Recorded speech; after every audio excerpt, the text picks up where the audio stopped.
అసలు నిద్ర లేచిన టైమే బాగలేదో ఏమో ఈరోజు నాకు. నడుమేమో 40 డిగ్రీలు లాగేసింది.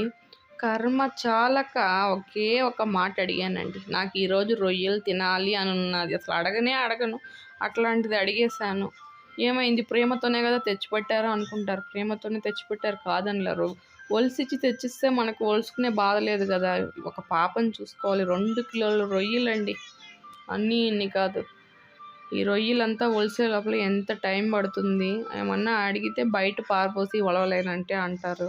మనకు మనసు ఒప్పుతుందా ఒలిసేదానికి? ఇంకేం చేయాలనేసి ఒక్కోటి పట్టుకొని కొంచెంగా ఒలిసి కూర అయితే చేశాను. టైం అయితే 1:30 అయిపోతుంది. ఈ వరకు ఒలుచుకున్నాను. అవైతే కూర చేయబోతున్నాను. ఫస్ట్ అయితే వీటిని ఫ్రై చేసుకుంటున్నాను. ఫ్రై చేసి కర్రీ అయితే చేశాను. ఏ మాటకి ఆ మాట చెప్పాలి. ఫాస్ట్‌గా చేసినా కానీ కర్రీ అయితే సూపర్ టేస్ట్‌గా అయితే వచ్చింది. నెక్స్ట్ వీడియోలో ఈ కర్రీ అయితే మీకు డీటెయిల్‌గా చెప్తాను. సరేనండి.